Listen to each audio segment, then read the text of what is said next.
মানুষের জীবনে এমন সময় আসে যখন চারপাশ অন্ধকার মনে হয়, আশা হারিয়ে যায়, হৃদয়ে ভারী বোঝা জমে যায়। মানুষ ভাবে আমার জন্য হয়তো আর কোনো ভালো নেই, কিন্তু ইসলাম আমাদের শেখায় যত অন্ধকারই হোক, আল্লাহ রহমতের আলো সর্বদা উজ্জ্বল। আল্লাহ বলেন, হে আমার বন্দারা, যারা নিজেদের উপর জুলম করেছ, তোমরা আল্লাহর রহমত থেকে নিরাশ হও না। নিশ্চয়ই আল্লাহ সব গুনাহ ক্ষমা করেন। সূরা জুমার 53। ১। হতাশার মুহূর্তগুলো। আমরা অনেকেই এমন মুহূর্তের মধ্যে পড়ি। পরীক্ষায় ব্যর্থতা, জীবনে প্রিয়জনের অবহেলা, চাকরি বা ব্যবসায় ভেঙে পড়া। মানুষ আমাদের বোঝা মনে করে। এগুলো আমাদের মনে করিয়ে দেয় যে মানুষ সীমাবদ্ধ। কারো উপর নির্ভর করলে হতাশা আসবেই। ২। আল্লাহ রহমত, সীমাহীন ভরসা। যখন দুনিয়ার দরজা বন্ধ হয়ে যায়, তখন আল্লাহর দরজা আরও উন্মুক্ত হয়। মানুষ না বলে, আল্লাহ বলেন হ্যাঁ। মানুষ ফিরিয়ে দেয়, আল্লাহ গ্রহণ করেন। মানুষ অবহেলা করে, আল্লাহ কাছে টেনে নেন। রাসূল সাল্লাল্লাহু আলাইহি ওয়াসাল্লাম বলেছেন, আল্লাহর রহমত ১০০ ভাগ। তিনি দুনিয়ায় তার মাত্র ১ ভাগ নামিয়েছেন, আর বাকি ৯৯ অংশ আখিরাতে রাখবেন। মুসলিম। ৩। কুরআনের আলো। যখন জীবন অন্ধকার হয়, তখন কুরআনের আলোই হৃদয়কে শান্তি দেয়। নিশ্চয়ই এ কুরআন সোজা পথে পরিচালিত পারে। সূরা বানী ইসরাঈল ৯। কুরআন পড়ো, প্রতিটি আয়াত মনে করবে আল্লাহ তোমার সাথে আছেন। ৪। হতাশা থেকে মুক্তির ধাপ। তাওবা, অতীতের ভুল থেকে ফিরে আসা। দোয়া, অন্তরের সব কথা আল্লাহকে বলো। সেজদা, মাটির সাথে কপাল মিলিয়ে বোঝা নামিয়ে দাও। সৎ কাজ, ছোট্ট একটা সৎ কাজও অন্তরে আলো জানায়। ৫। নাবিদের অনুপ্রেরণা। ইউনুস আলাইহিস সালাম মাছের পেটের অন্ধকারে দোয়া করেছিলেন, লা ইলাহা ইল্লা আনতা সুবহানাকা ইন্নী কুনতু মিনাজ জালিমিন। আল্লাহ তাকে উদ্ধার করেছিলেন। ইয়াকুব আলাইহিস সালাম সন্তান হারিয়েও বলেছিলেন, আমি তো আমার দুঃখ কষ্ট আল্লাহর কাছেই প্রকাশ করি। তাদের উদাহরণ আমাদের শেখায়, হতাশা নয়, আশা নিয়েই বাঁচতে হবে। ৬। বাস্তব জীবনের উদাহরণ। একজন যুবক গুনাহে জড়িয়ে পড়েছিল। সমাজ তাকে দূরে সরিয়ে দিল, কিন্তু সে এক রাতে কাঁদতে কাঁদতে আল্লাহর কাছে ফিরে এলো। আজ সে ইসলামী দাওয়াতের কাজ করছে। এটাই প্রমাণ, অন্ধকারের পরেই আসে আলো। ৭। অন্তরের শান্তির দোয়া। হে আল্লাহ, আমার দুঃখ কষ্ট দূর করুন। হে আল্লাহ, আমাকে ধৈর্য দিন। হে আল্লাহ, আমাকে আপনার রহমতের ছায়ায় রাখুন। ৮। উপসংহার। জীবনে যত হতাশা আসুক, আল্লাহর রহমত সব কিছুর চেয়ে বড়। দুনিয়া মুখ ফিরিয়ে নিক, আল্লাহ ফিরিয়ে নেন না। মানুষ না বলুক, আল্লাহ বলেন হ্যাঁ। তুমি একা নাও, তুমি আল্লাহর বান্দা। মানুষের স্বভাব হচ্ছে, কাজে না লাগলে, স্বার্থ পূরণ না হলে কিংবা ভুল করলে তারা অনেক সময় তোমাকে অবহেলা করে, দূরে সরিয়ে দেয়। এমনকি আপনজনও কখনো তোমাকে বোঝা মনে করে। তখন হৃদয় ভেঙে যায়, বুকের ভেতর হাহাকার জমে ওঠে। কিন্তু মনে রেখো, আল্লাহ কখনো তোমাকে বোঝা মনে করেন না, বরং আল্লাহ বলেন, আমার দরজা সব সময় খোলা। ১। দুনিয়ার মানুষের স্বভাব। মানুষ তখনই কাছে থাকে যখন তোমার হাতে টাকা, সম্মান বা শক্তি থাকে। বিপদ এলে অনেকে কেটে পড়ে। সমাজ তখনই মূল্যায়ন করে যখন তুমি কিছু দিতে পারো। কিন্তু একদিন যখন তুমি ভেঙে পড়বে, তখন অনেকেই তোমাকে এড়িয়ে চলবে, যেন তুমি তাদের জন্য বোঝা। এই বাস্তবতা কষ্ট দেয়। ২। আল্লাহর কাছে তুমি বোঝা নাও। আল্লাহ বলেন, আর নিশ্চয়ই আমরা মানুষকে সৃষ্টি করেছি এবং তার মন যা কুমন্ত্রণা দেয় তা আমরা জানি। আমি তা গ্রীবার শিরার চেয়েও তার নিকটে। সূরা কাফ ১৬ নম্বর আয়াত। মানে, মানুষ যখন অবহেলা করে, তখন আল্লাহ বলেন, আমি তোমার থেকেও তোমার কাছে। তুমি কাঁদলে তিনি শোনেন, তুমি চাইলে তিনি দেন, তুমি ভুল করলে তিনি ক্ষমা করেন। ৩। বোঝা নয়, রহমতের কেন্দ্র। রাসূল সাল্লাল্লাহু আলাইহি ওয়াসাল্লাম বলেছেন, আল্লাহ তার বান্দার তওবায় এতটাই খুশি হন, যেমন একজন মানুষ মরুভূমিতে হারানো উট ফিরে পেলে খুশি হয়। বুখারী ও মুসলিম। এখানে বোঝানো হয়েছে, আমরা ভাবি আমরা আল্লাহর জন্য বোঝা, অথচ আল্লাহ আমাদের ফিরে আসায় আনন্দ পান। 4. একা হয়ে যাওয়ার সময়। বন্ধু দূরে সরে গেছে, পরিবার বোঝে নেই, সমাজ হাসাহাসি করছে, এই সময় একমাত্র আল্লাহই তোমার সঙ্গী। আল্লাহ বলেন, আল্লাহ মুমিনদের অভিভাবক, তিনি তাদের অন্ধকার থেকে আলোয় বের করে আনেন। সূরা আল বাকারা 257 আয়াত। 5. কোরআনের শিক্ষা। কোরআনে বহু জায়গায় আল্লাহ বলেন, হতাশ হয়ো না, আমি আছি, আমার কাছে ফিরে এসো। যেমন সূরা জুমার 53 হে আমার বান্দারা, তোমরা আল্লাহর রহমত থেকে নিরাশ হয়ো না। এ আয়াত একাকী মানুষের জন্য আশার বাতি। 6. বাস্তব জীবনের অনুপ্রেরণা। এক যুবক মাদকাসক্ত হয়ে গিয়েছিল, পরিবার তাকে ঘর থেকে বের করে দেয়, সমাজ তাকে অপমান করে, সে মনে করেছিল তার আর কোনো মূল্য নেই।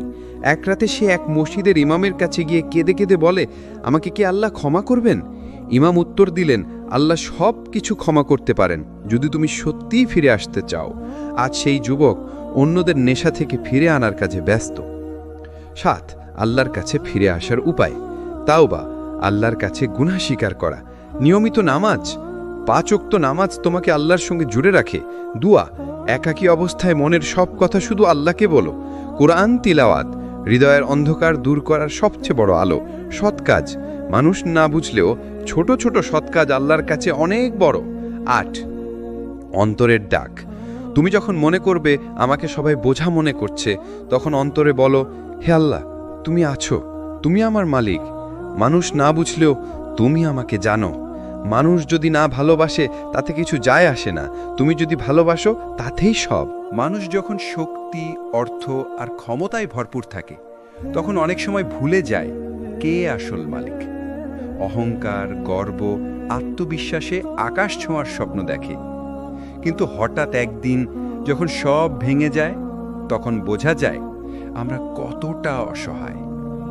এই একাকিত্ব আর অসহায়ত্বই মানুষকে আল্লাহর দিকে ফিরিয়ে আনে।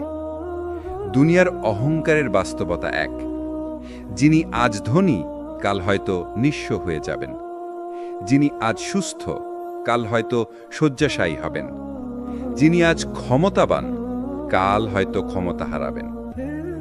কোরআনে আল্লাহ বলেন, দুনিয়ার জীবন তো কেবল খেলা ও আমোদ প্রমোদ। সূরা মুহাম্মদ 36 আয়াত। অহংকার যত বড় হোক, সময়ের এক ধাক্কাতেই তা ভেঙে পড়ে। 2. একা হওয়ার শিক্ষা। যখন সবাই পাশে থাকে তখন আমরা ভাবি আমরা অনেক কিছু, কিন্তু যখন একা হয়ে যাই তখন বুঝি আমাদের প্রকৃত শক্তি আল্লাহর ছাড়া কিছুই নয়। রাসূল সাল্লাল্লাহু আলাইহি ওয়াসাল্লাম বলেছেন, যে ব্যক্তি বিনয়ী হয় আল্লাহর জন্য, আল্লাহ তাকে উঁচু করেন। মুসলিম। অহংকার ভেঙে যাওয়ায় আসলে আল্লাহর কাছে ওঠার প্রথম ধাপ। 3. কোরআনের উদাহরণ। ফিরাউন দুনিয়ার সবচেয়ে বড় অহংকারী ছিল, বলেছিল আমিই তোমাদের সর্বোচ্চ রব। সূরা আন-নাজিয়াত 24 আয়াত। কিন্তু শেষ মুহূর্তে যখন ডুবে যাচ্ছিল তখন সে বলেছিল আমি ঈমান এনেছি, কিন্তু তখন আর কাজ হয়নি। এ থেকে শিক্ষা, অহংকার ভাঙার সময় এখনই, মৃত্যুর আগে নয়। 4. বাস্তব জীবনের গল্প। একজন ব্যবসায়ী ছিল খুব গর্বিত, সে বলতো আমার টাকার জোরে সব কিছু সম্ভব। কিন্তু একদিন হঠাৎ হার্ট অ্যাটাক করে হাসপাতালে ভর্তি হলো। ডাক্তারের সামনে এসে কাঁদতে কাঁদতে বলল, আমার টাকা দিয়ে তো আর এক ফোঁটা জীবন কেনা যাচ্ছে না। সেই দিন থেকে সে নামাজ পড়া শুরু করল। এখন সে মসজিদের দানকারীদের মধ্যে অন্যতম। 5. একা হওয়ার আসল মানে। একা হওয়া মানে ধ্বংস নয়, বরং একা হওয়া মানে আল্লাহ তোমাকে বলছেন, মানুষ নয়, আমার দিকে আসো। যখন আল্লাহর দিকে ফিরো তখন দেখবে অন্তর এমন শান্তি পাবে যা আগে কখনো পাওনি। 6. একাকিত্বে আল্লাহর কাছে ফেরার আমল। রাতের কিয়াম মানে তাহাজ্জুদ। যখন সবাই ঘুমিয়ে যায় তখন আল্লাহর দরবারে দাঁড়ানো। 2 হচ্ছে ইস্তেগফার মানে আল্লাহুম্মা গফিরলি বারবার বলা। 3 হচ্ছে কোরআন তিলাওয়াত, একাকিত্বে সেরা বন্ধু কোরআন। 4 চিন্তা ভাবনা, আল্লাহ দেওয়া নিয়ামতের হিসাব করা। 5 শুকর আদায়, সামান্য জিনিসের জন্য আল্লাহকে ধন্যবাদ দেওয়া। 6 হচ্ছে অন্তরের পরিবর্তন, যখন অহংকার ভেঙে যায় তখন অন্তর নতুন হয়ে যায়। আগে যে গুনাহে ডুবে ছিল এখন তা থেকে বাঁচতে চেষ্টা করে। আগে যে নামাজ ছাড়ত এখন তা আঁকড়ে ধরে। আগে যে মানুষকে ছোট ভাবত এখন সবার প্রতি নম্র হয়। এটাই হচ্ছে আসল সফলতা। 7 হাদিসের অনুপ্রেরণা, রাসূল সাল্লাল্লাহু আলাইহি ওয়াসাল্লাম বলেছেন, দুনিয়ায় তুমি যেন একজন পথিক কিংবা পথচারীর মতো থাকো। বুখারী। অর্থাৎ অহংকারে ভেসে যেও না, তুমি এখানে চিরকাল থাকার জন্য আসনে। মানুষের জীবনে সবচেয়ে বড় ভার হল গুনার বোঝা। এমন এক বোঝা যা কাঁধে থাকে না, থাকে অন্তরের ভেতর। বাইরে থেকে কেউ দেখতে পায় না, কিন্তু ভিতরে ভিতরে মানুষকে জ্বালিয়ে খায়। একবার ভেবে দেখুন, নামাজ ছেড়ে দিলে অন্তরে খালি খালি লাগে, মিথ্যা বললে অস্থিরতা হয়, হারাম পথে গেলে শান্তি হারিয়ে যায়। কেন এমন হয়? কারণ গুনাহ আমাদের অন্তরকে কালো করে ফেলে। রাসূল সাল্লাল্লাহু আলাইহি ওয়াসাল্লাম বলেছেন, যখন মানুষ কোনো গুনাহ করে তখন তার হৃদয়ে একটি কালো দাগ পড়ে।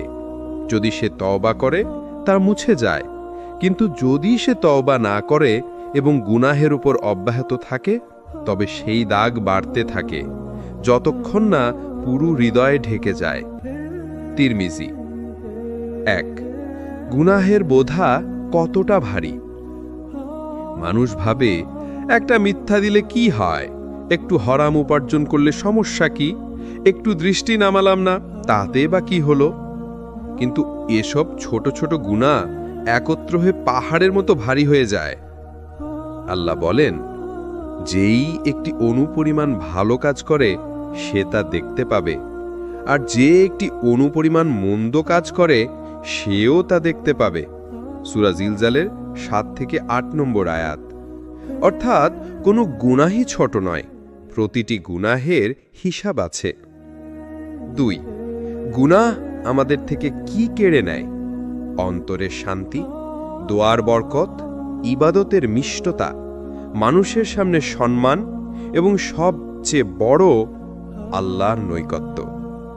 এমনকি আমরা অনেক সময় দেখি কোনো কাজ সহজ হওয়ার কথা ছিল কিন্তু হচ্ছে না। এটাই গুনাহের প্রভাব। ইবনে আব্বাস রাদিয়াল্লাহু আনহু বলেছেন, আমি গুনাহ করলে তার প্রভাব আমার স্ত্রীর সঙ্গে সম্পর্ক এবং আমার পশুর আচরণে দেখতে পাই। 3 তওবা বোঝা নামানোর পথ। গুনাহ যতই বড় হোক আল্লাহর দরজা কখনো বন্ধ হয় না। আল্লাহ বলেন, হে আমার বান্দাগণ, যারা নিজেদের উপর জুলুম করেছ, তোমরা আল্লাহর রহমত থেকে নিরাশ হইও না, নিশ্চয়ই আল্লাহ সব গুনাহ ক্ষমা করে দেন। সূরা জুমারের 53 নম্বর আয়াত। তওবার মাধ্যমেই বোঝা নামানো যায়। তওবা মানে শুধু মুখে আস্তাগফিরুল্লাহ বলা নয়, বরং গুনাহ ছেড়ে দেওয়া, অনুতপ্ত হওয়া, ভবিষ্যতে আর না করার সংকল্প নেওয়া। 4 তওবার মিষ্টি স্বাদ। যখন কেউ সত্যিকারের তওবা করে অন্তর হালকা হয়ে যায়, বুক থেকে যেন একটা বড় পাথর নেমে যায়। নামাজে কাটতে ইচ্ছে করে, ইবাদতে আগ্রহ বেড়ে যায়। একজন মানুষ একবার রাসূল সাল্লাল্লাহু আলাইহি ওয়াসাল্লামের কাছে এসে বলল, ইয়া রাসূলুল্লাহ, আমি অনেক বড় গুনাহ করেছি, আল্লাহ কি আমাকে ক্ষমা করবেন? রাসূল সাল্লাল্লাহু আলাইহি ওয়াসাল্লাম বললেন, তুমি কি আল্লাহর সাথে কাউকে শরীক করেছ? লোকটি বলল, না। তাহলে রাসূল সাল্লাল্লাহু আলাইহি ওয়াসাল্লাম বললেন, তাহলে নিশ্চয়ই আল্লাহ তোমাকে ক্ষমা করবেন। এটাই আল্লাহর রহমত। 5 বাস্তব জীবনের গল্প। একজন যুবক মাদকাসক্ত ছিল। তার পরিবার তাকে প্রত্যাখ্যান করেছিল। একদিন রাতের বেলা সে একা বসে কাঁদল, হে আল্লাহ, আমি ক্লান্ত হয়ে গেছি, আমাকে ক্ষমা করুন। সেদিন থেকেই সে মাদক ছেড়ে দেয়। এখন সে অন্য যুবকদের মাদক থেকে বাঁচানোর জন্য কাজ করছে। এটাই গুনার বোঝা নামানোর শক্তি। 6 গুনাহ থেকে বাঁচার কিছু উপায়। নামাজ কায়েম করা। নামাজ গুনাহ থেকে দূরে রাখে। সৎ বন্ধু বেছে নেওয়া। মন্দ বন্ধু গুনাহের দিকে ঠেলে দেয়। একাকিত্বে আল্লাহকে স্মরণ। কাইক একা থাকলে গুনাহ বেশি হয়, তাই সেই সময়ের জিকির করো। আখিরাতের কথা ভাবা। কবর, কেয়ামত আর হিসাব মনে রাখা। ছোট গুনাহকেও ভয় করা, কারণ ছোট গুনাহ জমে বড় হয়। জীবন কখনোই সবসময় সহজ হয় না। একজন মুমিনের জন্য দুনিয়া হলো পরীক্ষা। কখনো দারিদ্র্য দিয়ে, কখনো অসুস্থতা দিয়ে, কখনো প্রিয়জন হারানোর মাধ্যমে আল্লাহ বান্দাকে পরীক্ষা করেন। কিন্তু সুখবর হলো, কষ্ট কোনো দিন বৃথা যায় না। যে ধৈর্য ধরে, আল্লাহ তার প্রতিদান এমনভাবে দেন যা মানুষ কল্পনাও করতে পারে না। 1. ধৈর্য মুমিনের সবচেয়ে বড় শক্তি। ধৈর্য মানে শুধু চুপচাপ কষ্ট সহ্য করা নয়। ধৈর্য হলো আল্লাহর উপর ভরসা করা, সমস্যার মাঝেও আল্লাহর কাছে কান্না করা, গুনাহের পথে না যাওয়া, ভালো কাজ চালিয়ে যাওয়া। আল্লাহ বলেন, নিশ্চয়ই ধৈর্যশীলদের সঙ্গে আল্লাহ আছেন। এমনকি রাসূল সাল্লাল্লাহু আলাইহি সাল্লাম বলেছেন, ধৈর্য হলো আলো, অর্থাৎ ধৈর্যবান মানুষের জীবনে আল্লাহর নূর থাকে। 2. কষ্ট ছাড়া সুখ পাওয়া যায় না। পৃথিবীর সব সুন্দর জিনিসের পেছনে কষ্ট আছে। একজন কৃষক ফসল পেতে কষ্ট করে। একজন ছাত্র পরীক্ষায় ভালো করতে রাত জাগে। একজন মা সন্তান জন্ম দিতে কষ্ট সহ্য করে। তাহলে আখিরাতের জান্নাত কি সহজে পাওয়া যাবে? না, অবশ্যই কষ্ট আর ধৈর্যের পরীক্ষার পরেই পাওয়া যাবে। রাসূল সাল্লাল্লাহু আলাইহি সাল্লাম বলেছেন, জান্নাতকে ঘিরে রাখা হয়েছে কষ্ট দিয়ে, আর জাহান্নামকে ঘিরে রাখা হয়েছে নফসের ইচ্ছা দিয়ে। 3. ধৈর্যের ফল দুনিয়াতে। ধৈর্য শুধু আখিরাতে নয়, দুনিয়াতেও ফল দেয়। যে স্বামী ধৈর্য ধরে স্ত্রীকে সুন্দরভাবে বুঝায়, সংসার টিকে যায়। যে ব্যবসায়ী হারাম থেকে বাঁচতে ধৈর্য ধরে, আল্লাহ তার রিজিক হালাল পথে বাড়িয়ে দেন। যে ছাত্র ধৈর্য ধরে পড়াশোনা করে, সে সফল হয়। অর্থাৎ ধৈর্য দুনিয়াতেই আশীর্বাদ বয়ে আনে। 4. আল্লাহর বিশেষ প্রতিশ্রুতি। আল্লাহ বলেন, নিশ্চয় ধৈর্যশীলদের প্রতিদান তাদেরকে অগণিতভাবে দেয়া হবে। অন্য সব আমলের জন্য আল্লাহ প্রতিদান নির্দিষ্ট করেছেন, যেমন নামাজের জন্য 10 থেকে 700 গুণ, দান করার জন্য নির্দিষ্ট প্রতিদান, কিন্তু ধৈর্যের জন্য অগণিত প্রতিদান, কারণ ধৈর্যের কষ্টের কোনো হিসাব করা যায় না। 5. নবীদের জীবনে ধৈর্য। নবীরা আমাদের সবচেয়ে বড় উদাহরণ। ইব্রাহিম আলাইহিস সালাম আগুনে নিক্ষিপ্ত হয়েছিলেন, কিন্তু ধৈর্য ধরেছিলেন। ইউসুফ আলাইহিস সালাম কারাগারে ছিলেন, ধৈর্য ধরেছিলেন। আইয়ুব আলাইহিস সালাম বছরের পর বছর অসুস্থ ছিলেন, কিন্তু একবারও অভিযোগ করেননি। আমাদের প্রিয় নবী মুহাম্মদ সাল্লাল্লাহু আলাইহি সাল্লাম যখন তায়েফে মানুষ তাকে পাথর মেরে রক্তাক্ত করেছিল, তখনও তিনি আল্লাহর কাছে দোয়া করেছিলেন, হে আল্লাহ, ওদেরকে হেদায়েত দাও। এটাই ধৈর্যের চরম উদাহরণ। 6. ধৈর্যবান মানুষের মর্যাদা। রাসূল সাল্লাল্লাহু আলাইহি সাল্লাম বলেছেন, মুমিনের অবস্থায় বিস্ময়কর, তার প্রতিটি অবস্থায় কল্যাণকর। সুখ পেলে শকর বলে, কষ্ট পেলে ধৈর্য করে। আর এই গুণ শুধু মুমিনের মধ্যেই থাকে। অর্থাৎ একজন মুমিনের জীবন সবসময় লাভের মধ্যে থাকে। কষ্ট পেলেও লাভ, সুখ পেলেও লাভ। 7. ধৈর্যের অনুশীলন কিভাবে করবেন? নামাজ পড়ুন নিয়মিত। নামাজ ধৈর্যের শক্তি দেয়। কষ্টে আল্লাহকে স্মরণ করুন। সমস্যার কথা মানুষকে না বলে আল্লাহকে বলুন। আখিরাতের প্রতিদান ভাবুন। কষ্ট সাময়িক, জান্নাত চিরস্থায়ী। অন্যের দিকে তাকাবেন না, যার কাছে বেশি আছে তাকালে ধৈর্য কমে যায়। শুকর শিখুন। ছোট ছোট নিয়ামতের জন্য কৃতজ্ঞ হলে ধৈর্য সহজ হয়। দুনিয়া মানুষকে কখনো গ্রহণ করে, আবার কখনো প্রত্যাখ্যান করে। আজ আপনি সম্মানিত, কাল আপনি অবহেলিত। আজ মানুষ আপনাকে বাহবা দেয়, কাল হয়তো আপনার নাম শুনতে চায় না। এটাই দুনিয়ার প্রকৃতি। এখানে কোনো সম্মান স্থায়ী নয়। কিন্তু সুখবর হলো, যখন দুনিয়া আপনাকে প্রত্যাখ্যান করে তখন আল্লাহর দরজা খুলে যায়। আর আল্লাহর দরজায় যে সম্মান পায় তাকে আর কেউ অপমান করতে পারে না। 1. মানুষ কেন প্রত্যাখ্যান করে? মানুষের দুনিয়াবি স্বার্থ আছে। আপনি টাকা দিলেই আপনাকে ভালোবাসবে, আপনার কাছে কিছু পাওয়ার আশা থাকলে আপনাকে সম্মান করবে, আপনার মুখে হাসি থাকলে আপনাকে গ্রহণ করবে। কিন্তু একবার আপনি দুর্বল হলেন, দরিদ্র হলেন, কষ্টে পড়লেন, মানুষের দৃষ্টি সরে যাবে। আল্লাহ বলেন, মানুষ তো দুর্বল সৃষ্টি। সূরা নিসা 28। মানুষ দুর্বল, তাই তাদের ভালোবাসা ও সম্মানও দুর্বল। রাসূল সাল্লাল্লাহু আলাইহি ওয়াসাল্লামের জীবন থেকে শিক্ষা। রাসূল সাল্লাল্লাহু আলাইহি ওয়াসাল্লামের জীবনে আমরা দেখি, মক্কার কুরাইশরা প্রথমে তাকে সৎ বলে জানত, কিন্তু যখন তিনি আল্লাহর দাওয়াত দিলেন তখন তারা তাকে প্রত্যাখ্যান করল। তাকে জাদুকর, কবি, পাগল, যেসব কটূক্তি আছে সবই বলেছিল। তবুও আল্লাহ তাকে ছেড়ে দেননি, বরং তাকে আখিরাতে সর্বোচ্চ সম্মান মাকাম মাহমুদ দিয়েছেন। এ থেকেই শিক্ষা পাওয়া যায়, মানুষের প্রত্যাখ্যান আসলে আল্লাহর সম্মানের সোপান। দুনিয়ার অপমান আসলে পরীক্ষা। দুনিয়ার সম্মান অপমান সবই পরীক্ষা। যখন মানুষ আপনাকে অপমান করে তখন আল্লাহ দেখেন আপনি কি মানুষের পেছনে দৌড়াবেন নাকি আল্লাহর দরজায় আসবেন। রাসূল সাল্লাল্লাহু আলাইহি ওয়াসাল্লাম বলেছেন, যে আল্লাহর জন্য বিনয়ী হয় আল্লাহ তাকে উঁচুতে তোলেন। মুসলিম। অর্থাৎ দুনিয়া আপনাকে নিচে নামালেও আল্লাহ আপনাকে উপরে তুলবেন। আখিরাতের সম্মান দুনিয়ার তুলনায় কেমন? দুনিয়ার সম্মান কয়েক বছর থাকে, আখিরাতের সম্মান চিরস্থায়ী। দুনিয়ার সম্মান মানুষ দেয়, আখিরাতের সম্মান আল্লাহ দেবেন। দুনিয়ার সম্মান ঈর্ষার কারণ হয়, আখিরাতের সম্মান জান্নাতের কারণ হয়। আল্লাহ বলেন, সেদিন কিয়ামতের দিন সম্মান একমাত্র আল্লাহর জন্য হবে। সূরা মুনাফিকুন 8। অর্থাৎ প্রকৃত সম্মান শুধু আখিরাতে।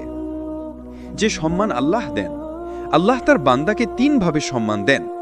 দুনিয়ায় মানুষের হৃদয়ে স্থান দেন, যেমন রাসূল সাল্লাল্লাহু আলাইহি ওয়াসাল্লাম বলেন, যখন আল্লাহ কারো জন্য ভালো চান তখন তিনি ফেরেশতাদের বলেন, আমি এই বান্দাকে ভালোবাসি, তোমরাও তাকে ভালোবাসো। তারপর মানুষও তাকে ভালোবাসে। বুখারী, মুসলিম। কবরের মধ্যে শান্তি দেন। দুনিয়ায় যত অপমানই হোক, আল্লাহ তার প্রিয় বান্দাকে কবরের আধারে শান্তি দেবেন। আখিরাতে জনসমক্ষে সম্মান দেবেন। হাদিসে আছে, কিয়ামতের দিন আল্লাহর আরশের ছায়ায় 7 শ্রেণীর মানুষ থাকবে। তাদের একজন হবেন যে মানুষ আল্লাহর জন্য কেঁদেছিল। বুখারী, মুসলিম। এটাই হলো সর্বোচ্চ সম্মান।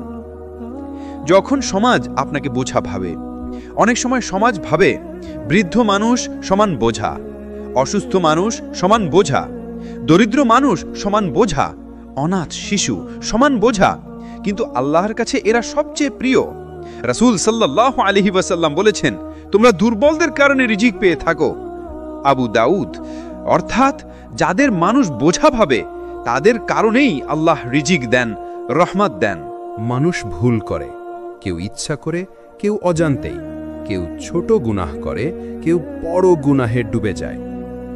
গুনাহের অন্ধকার যখন হৃদয়ে ঢুকে পড়ে তখন জীবন হয়ে যায় ভারী, মন হয়ে যায় অশান্ত এবং আত্মা হয়ে যায় বন্দী। কিন্তু সুখবর হলো, আল্লাহ রহমত এতই বিশাল যে কোনো অন্ধকার হৃদয়কেও তিনি আলোয় ভরিয়ে দিতে পারেন। তওবা সেই চাবি যা পাপের গোহর থেকে মুক্ত করে আলোর পথে নিয়ে যায়। 1. গুনাহের অন্ধকার কেমন? গুনাহ এমন এক অন্ধকার যা প্রথমে ছোট মনে হয় কিন্তু পরে বড় হয়ে যায়, যার হৃদয়ে কালো দাগ তৈরি করে, যা মানুষের ঈমানকে দুর্বল করে। রাসূল সাল্লাল্লাহু আলাইহি ওয়াসাল্লাম বলেছেন, যখন একজন বান্দা কোনো গুনাহ করে তখন তার হৃদয়ে একটি কালো দাগ পড়ে। যদি সে তাওবা করে দাগ মুছে যায়, আর যদি আবার গুনাহ করে দাগ বড় হতে থাকে। তিরমিজি। এই দাগই হলো সেই অন্ধকার যা আল্লাহের আলোকে ঢেকে দেয়। 2. শয়তানের ফাঁদ। শয়তান মানুষকে গুনাহে ফেলতে 2 ভাবে চেষ্টা করে। প্রলুব্ধ করে, যেমন একটু করলে কিছু হবে না, অথবা আল্লাহ তো ক্ষমাশীল। হতাশ করে। যেমন, তুমি এত গুনাহ করেছ, এখন আল্লাহ তোমাকে ক্ষমা করবেন না, অথবা তুমি জান্নাতের যোগ্য নও।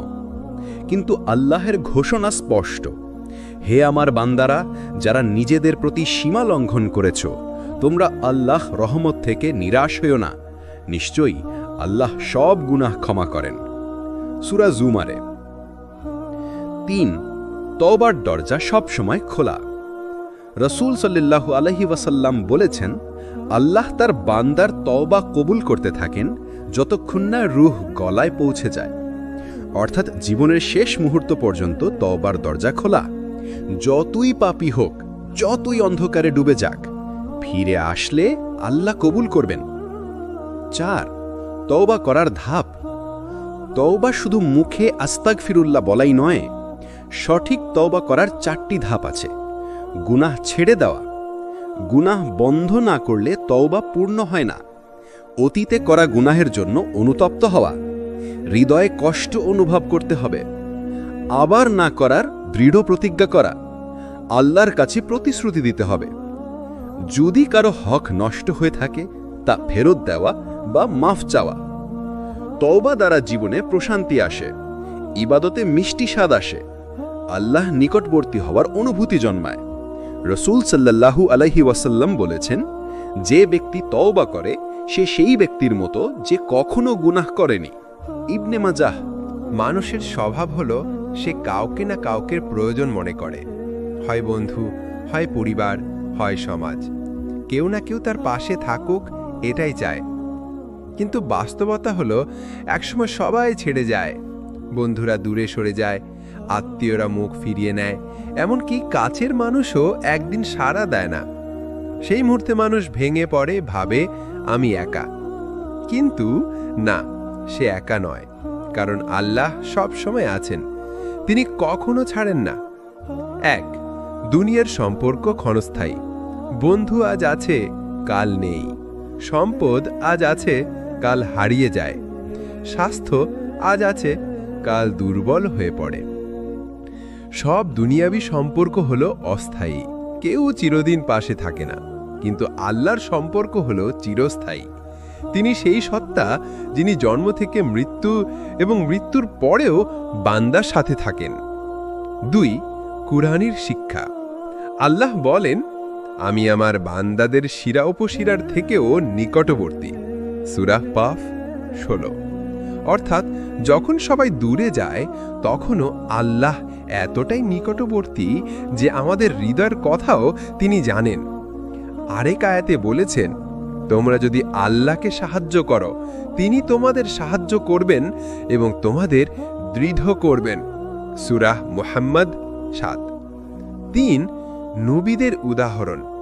হযরত ইব্রাহিম আলাইহিস সালাম যখন আগুনে নিক্ষিপ্ত হলেন, তখন তার পাশে কেউ ছিল না, কিন্তু আল্লাহ ছিলেন, আর আগুন শীতল হয়ে গেল। হযরত ইউসুফ আলাইহিস সালাম কূপে একা ছিলেন, কারাগারে একা ছিলেন, কিন্তু আল্লাহ তার সাথেই ছিলেন। এগুলো আমাদের শেখায়, মানুষ ছেড়ে গেলেও আল্লাহ কখনো ছাড়েন না। ৪. একান্ত সম্পর্কের মানে কি? আল্লাহর সাথে একান্ত সম্পর্ক মানে হলো কেবল তার কাছেই কেঁদে বলা, দোয়ার সময় হৃদয় খালি করে দেওয়া, গোপনে তার জন্য ইবাদত করা, মানুষ থেকে আশা কমিয়ে আল্লাহর উপর আশা রাখা। রাসূল সাল্লাল্লাহু আলাইহি ওয়াসাল্লাম বলেছেন, তুমি যদি আল্লাহর সাহায্য চাও, শুধু আল্লাহর কাছেই চাইবে। তুমি যদি কারো কাছে সাহায্য প্রার্থনা করো, শুধু আল্লাহর কাছে করবে। তিরমিজি। ৫. একাকিত্বের মুহূর্তে আল্লাহ।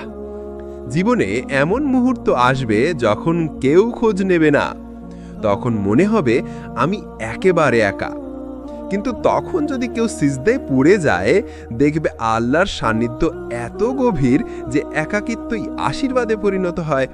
কারণ একাকিত্ব হলো সেই সময় যখন মানুষ আল্লাহর সাথে গোপন সম্পর্ক গড়ে তুলতে পারে। ৬. দুয়ার শক্তি। আল্লাহ বলেন, তোমাদের রব বলেছেন, আমাকে ডাকো, আমি সাড়া দেব। সূরা গাফির ৬০। এখানে আল্লাহ সরাসরি প্রতিশ্রুতি দিয়েছেন, তাহলে কেন মানুষের দরজায় গিয়ে হতাশ হব? যার দরজা কখনো বন্ধ হয় না তার দরজায় কড়া নাড়তে হবে। 7. আল্লাহর সাথে একান্ত সম্পর্ক গড়ার উপায়। 1. তাহাজ্জুদ পড়া, অর্থাৎ রাতের নিস্তব্ধতায় আল্লাহর সাথে কথা বলা। 2. কুরআন পড়া, কুরআনে প্রতিটি আয়াত আল্লাহর পক্ষ থেকে আমাদের উদ্দেশ্যে চিঠি। 3. আস্তাগফিরুল্লাহ বলা, বারবার ক্ষমা চাওয়া, মনের গ্লানি ঝেড়ে ফেলা। 4. সিজদায় কান্না করা, এটাই মানুষের সবচেয়ে সুন্দর মুহূর্ত। 8. যখন আল্লাহই যথেষ্ট।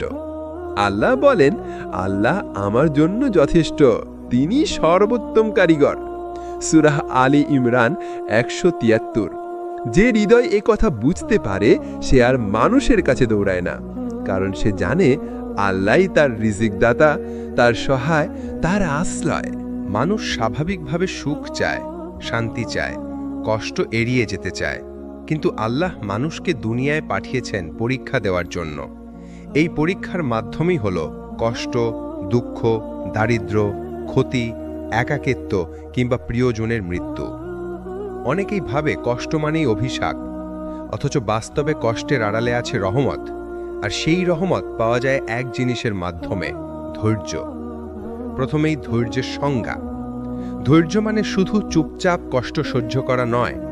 ধৈর্য মানে আল্লাহর সিদ্ধান্তে সন্তুষ্ট থাকা, আশা না হারানো, গুনাহ থেকে বিরত থাকা, ইবাদতে দৃঢ় থাকা। রাসূল সাল্লাল্লাহু আলাইহি ওয়াসাল্লাম বলেছেন, ধৈর্য হলো আলো, অর্থাৎ ধৈর্য এমন এক নূর যা অন্ধকার সময়েও পথ দেখায়। 2. কোরআনে ধৈর্য। আল্লাহ বলেন, হে মুমিনগণ, ধৈর্য এবং নামাজের মাধ্যমে সাহায্য চাও, নিশ্চয়ই আল্লাহ ধৈর্যশীলদের সাথে আছেন। সূরা বাকারায় 153 নম্বর আয়াত। এখানে সরাসরি প্রতিশ্রুতি আছে আল্লাহ ধৈর্যশীলদের সাথে থাকেন।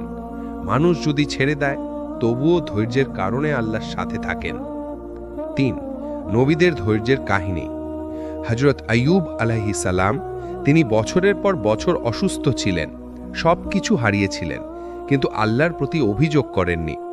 অবশেষে আল্লাহ তাকে সুস্থতা ও দ্বিগুণ নেয়ামত ফিরিয়ে দিয়েছিলেন।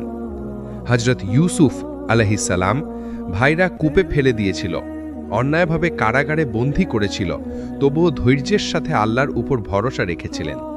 শেষে আল্লাহ তাকে রাজ্যের মর্যাদা দিয়েছিলেন। রাসূল সাল্লাল্লাহু আলাইহি ওয়াসাল্লাম জীবনের প্রতিটি ধাপে কষ্ট পেয়েছেন, কিন্তু ধৈর্য হারাননি, তাই আল্লাহ তাকে সর্বশ্রেষ্ঠ সম্মানিত করেছেন। 4. কষ্ট আসলে কি করবেন? ধৈর্য ধরে থাকতে হলে কিছু কাজ জরুরি। ইন্না লিল্লাহি ওয়া ইন্না ইলাইহি রাজিউন পড়া। এতে মনে পড়ে যায় সবকিছু আল্লাহর কাছ থেকেই এসেছে এবং একদিন তার কাছেই ফিরে যেতে হবে। নামাজ পড়া। নামাজ হলো ধৈর্যের শক্তি।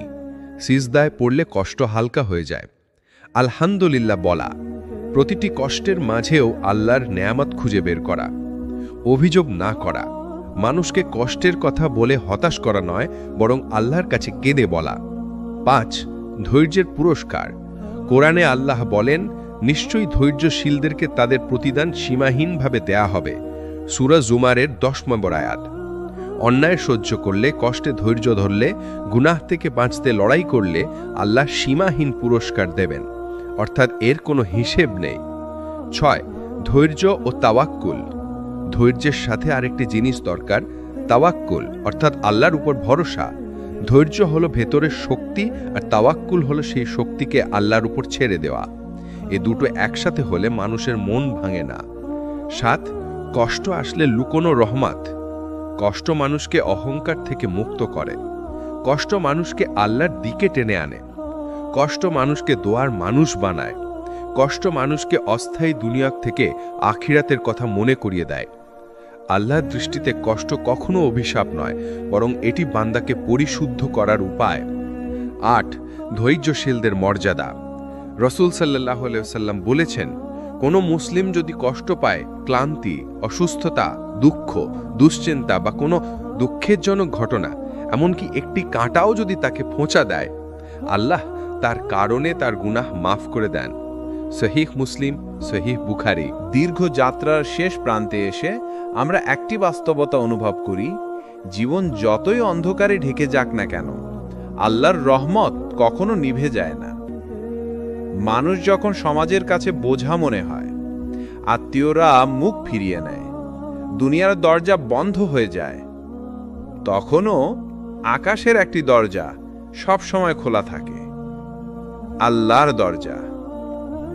আজকের এই অধ্যায়ে আমরা শিখব কিভাবে আল্লাহর রহমতে একজন মানুষ নতুন জীবন শুরু করতে পারে, কিভাবে হতাশা থেকে আশার আলোয় প্রবেশ করা যায়। 1. আল্লাহর রহমত সীমাহীন। কুরআনে আল্লাহ বলেছেন, হে আমার বান্দারা, যারা নিজেদের উপর জুলুম করেছ, তোমরা আল্লাহর রহমত থেকে নিরাশ হইও না। নিশ্চয়ই আল্লাহ সমস্ত গুনাহ ক্ষমা করেন। সূরা জুমার আয়াত 53। এই আয়াত হলো কোরআনের সবচেয়ে আশার বার্তা। যত বড় গুনাহই হোক, আল্লাহ ক্ষমা করতে প্রস্তুত। মানুষ যদি আন্তরিকভাবে ফিরে আসে, আল্লাহ নতুন জীবন দান করেন। 2. নতুন জীবনের সূচনা।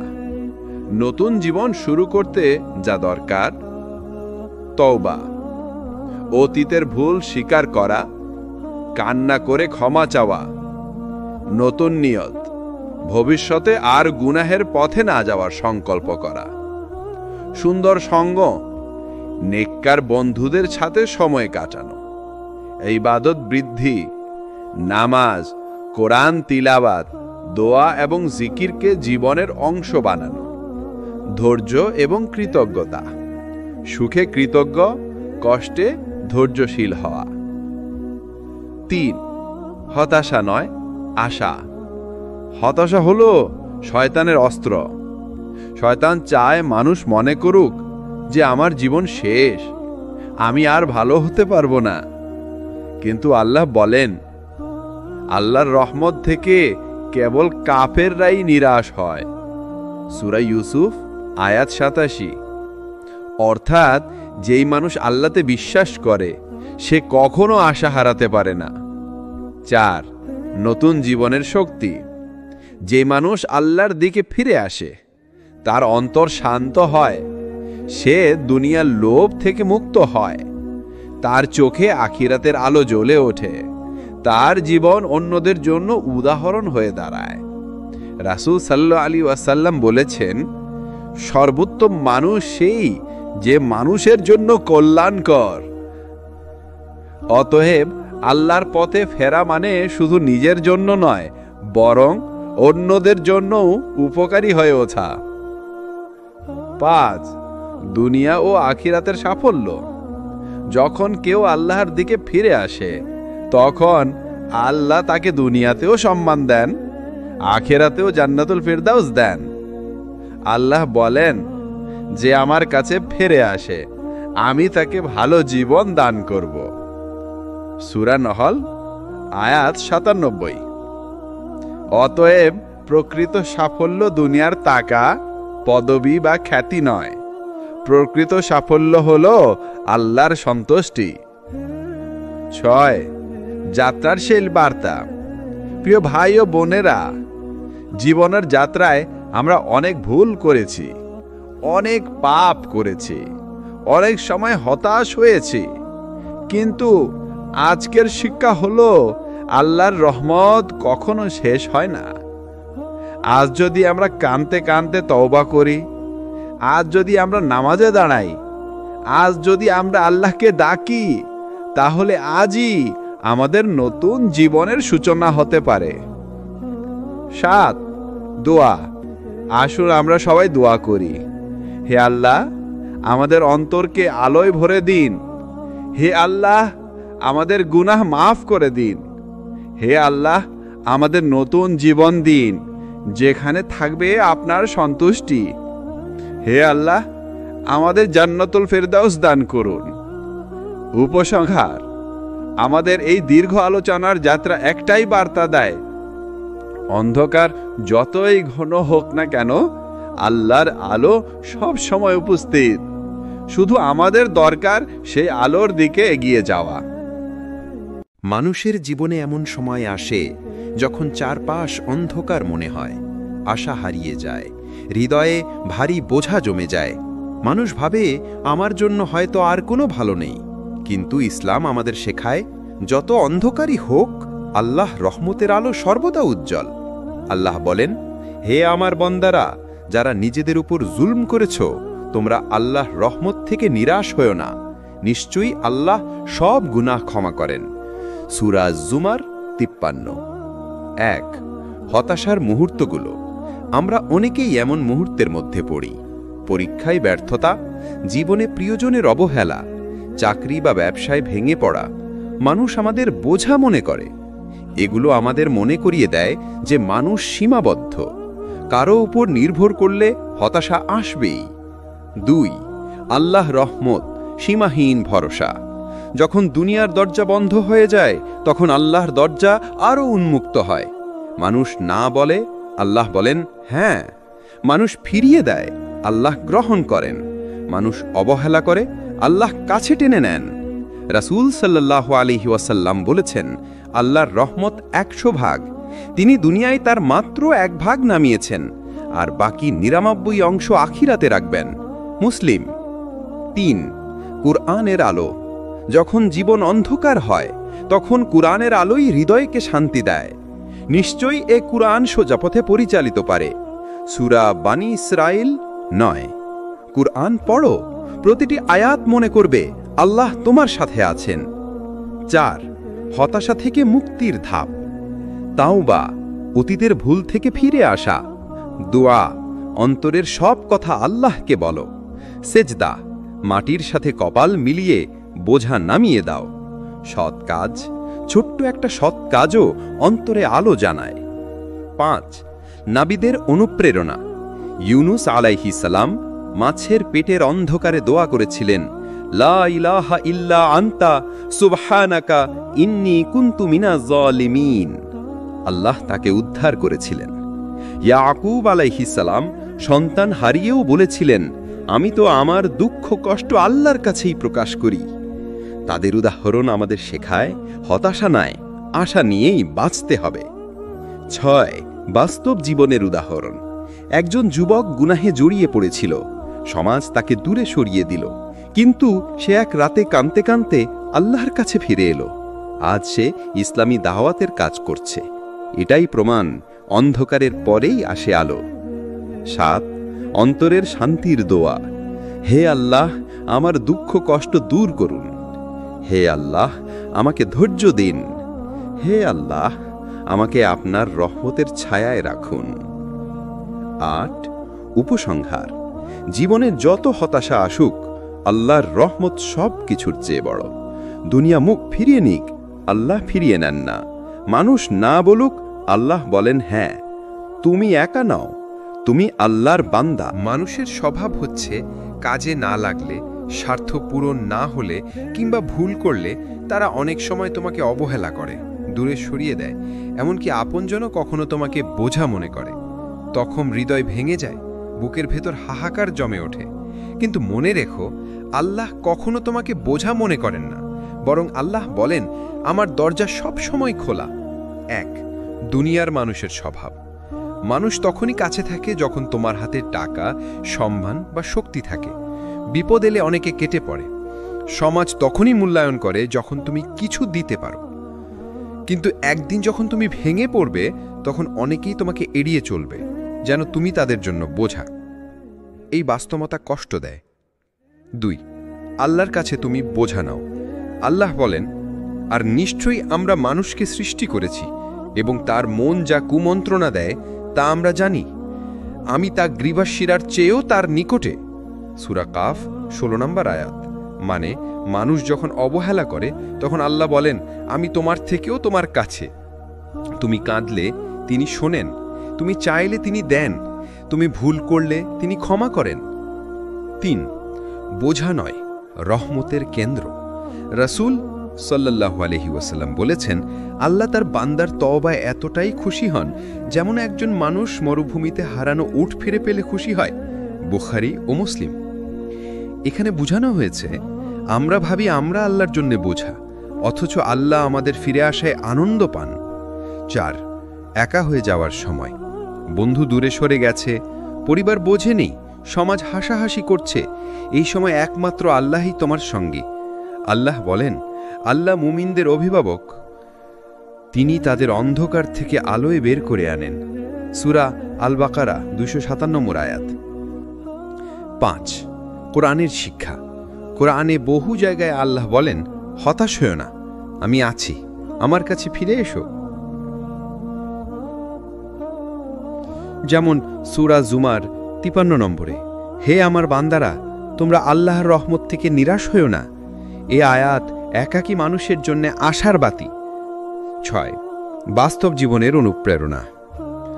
এক যুবক মাদকাসক্ত হয়ে গিয়েছিল। পরিবার তাকে ঘর থেকে বের করে দেয়, সমাজ তাকে অপমান করে।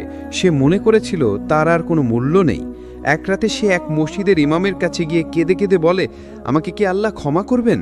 ইমাম উত্তর দিলেন, আল্লাহ সব কিছু ক্ষমা করতে পারেন যদি তুমি সত্যিই ফিরে আসতে চাও। আজ সেই যুবক অন্যদের নেশা থেকে ফিরে আনার কাজে ব্যস্ত। 7. আল্লাহর কাছে ফিরে আসার উপায়। তাওবা, আল্লাহর কাছে গুনাহ স্বীকার করা। নিয়মিত নামাজ, 5 ওয়াক্ত নামাজ তোমাকে আল্লাহর সঙ্গে জুড়ে রাখে। দুয়া, একাকী অবস্থায় মনের সব কথা শুধু আল্লাহকে বলো। কোরআন তিলাওয়াত, হৃদয়ের অন্ধকার দূর করার সবচেয়ে বড় আলো। সৎ কাজ, মানুষ না বুঝলেও ছোট ছোট সৎ কাজ আল্লাহর কাছে অনেক বড়। 8. অন্তরের ডাক। তুমি যখন মনে করবে আমাকে সবাই বোঝা মনে করছে, তখন অন্তরে বলো, হে আল্লাহ, তুমি আছো, তুমি আমার মালিক। মানুষ না বুঝলেও তুমি আমাকে জানো। মানুষ যদি না ভালোবাসে তাতে কিছু যায় আসে না, তুমি যদি ভালোবাসো তাতেই সব। মানুষ যখন শক্তি, অর্থ আর ক্ষমতায় ভরপুর থাকে, তখন অনেক সময় ভুলে যায় কে আসল মালিক। অহংকার, গর্ব, আত্মবিশ্বাসে আকাশ ছোঁয়ার স্বপ্ন দেখে। কিন্তু হঠাৎ একদিন যখন সব ভেঙে যায়, তখন বোঝা যায় আমরা কতটা অসহায়। এই একাকিত্ব আর অসহায়ত্বই মানুষকে আল্লাহর দিকে ফিরিয়ে আনে। দুনিয়ার অহংকারের বাস্তবতা এক, যিনি আজ ধনী কাল হয়তো নিঃস্ব হয়ে যাবেন। যিনি আজ সুস্থ কাল হয়তো শয্যাশায়ী হবেন। যিনি আজ ক্ষমতাবান কাল হয়তো ক্ষমতা হারাবেন। কোরআনে আল্লাহ বলেন, দুনিয়ার জীবন তো কেবল খেলা ও আমোদ প্রমোদ। সূরা মুহাম্মদ 36 নম্বর আয়াত। অহংকার যত বড় হোক, সময়ের এক ধাক্কাতেই তা ভেঙে পড়ে। 2. একা হওয়ার শিক্ষা। যখন সবাই পাশে থাকে, তখন আমরা ভাবি আমরা অনেক কিছু, কিন্তু যখন একা হয়ে যাই তখন বুঝি আমাদের প্রকৃত শক্তি আল্লাহর ছাড়া কিছুই নয়। রাসূল সাল্লাল্লাহু আলাইহি ওয়াসাল্লাম বলেছেন, যে ব্যক্তি বিনয়ী হয় আল্লাহর জন্য, আল্লাহ তাকে উঁচু করেন। মুসলিম। অহংকার ভেঙে যাওয়ায় আসলে আল্লাহর কাছে ওঠার প্রথম ধাপ। 3. কোরআনের উদাহরণ। ফিরাউন দুনিয়ার সবচেয়ে বড় অহংকারী ছিল, বলেছিল আমিই তোমাদের সর্বোচ্চ রব। সূরা আন-নাজিয়াত 24 নম্বর আয়াত। কিন্তু শেষ মুহূর্তে যখন ডুবে যাচ্ছিল, তখন সে বলেছিল আমি ঈমান এনেছি। কিন্তু তখন আর কাজ হয়নি। এ থেকে শিক্ষা, অহংকার ভাঙার সময় এখনই, মৃত্যুর আগে নয়। 4. বাস্তব জীবনের গল্প। একজন ব্যবসায়ী ছিল খুব গর্বিত। সে বলতো আমার টাকার জোরে সব কিছু সম্ভব। কিন্তু একদিন হঠাৎ হার্ট অ্যাটাক করে হাসপাতালে ভর্তি হলো। ডাক্তারের সামনে এসে কাঁদতে কাঁদতে বলল, আমার টাকা দিয়ে তো আর এক ফোঁটা জীবন কেনা যাচ্ছে না। সেই দিন থেকে সে নামাজ পড়া শুরু করল। এখন সে মসজিদের দানকারীদের মধ্যে অন্যতম। 5. একা হওয়ার আসল মানে। একা হওয়া মানে ধ্বংস নয়, বরং একা হওয়া মানে আল্লাহ তোমাকে বলছেন, মানুষ নয়, আমার দিকে আসো। যখন আল্লাহর দিকে ফিরো, তখন দেখবে অন্তর এমন শান্তি পাবে যা আগে কখনো পাওনি। 6. একাকিত্বে আল্লাহর কাছে ফেরার আমল। রাতের কিয়াম মানে তাহাজ্জুদ। যখন সবাই ঘুমিয়ে যায়, তখন আল্লাহর দরবারে দাঁড়ানো। 2 হচ্ছে ইস্তেগফার মানে আল্লাহুম্মা গফিরলি, বারবার বলা। 3 হচ্ছে কোরআন তিলাওয়াত, একাকিত্বে সেরা বন্ধু কোরআন। 4. চিন্তা ভাবনা, আল্লাহ দেওয়া নিয়ামতের হিসাব করা। 5 শকর আদায়, সামান্য জিনিসের জন্য আল্লাহকে ধন্যবাদ দেওয়া। 6 হচ্ছে অন্তরের পরিবর্তন। যখন অহংকার ভেঙে যায় তখন অন্তর নতুন হয়ে যায়। আগে যে গুনাহে ডুবে ছিল এখন তা থেকে বাঁচতে চেষ্টা করে। আগে যে নামাজ ছাড়ত এখন তা আঁকড়ে ধরে। আগে যে মানুষকে ছোট ভাবত এখন সবার প্রতি নম্র হয়। এটাই হচ্ছে আসল সফলতা। 7 হাদিসের অনুপ্রেরণা। রাসূল সাল্লাল্লাহু আলাইহি ওয়াসাল্লাম বলেছেন, দুনিয়ায় তুমি যেন একজন পথিক কিংবা পথচারীর মতো থাকো। বুখারী। অর্থাৎ অহংকারে ভেসে যেও না, তুমি এখানে চিরকাল থাকার জন্য আসনে। মানুষের জীবনে সবচেয়ে বড় ভার হল গুনার বোঝা। এমন এক বোঝা যা কাঁধে থাকে না, থাকে অন্তরের ভেতর। বাইরে থেকে কেউ দেখতে পায় না, কিন্তু ভিতরে ভিতরে মানুষকে জ্বালিয়ে খায়।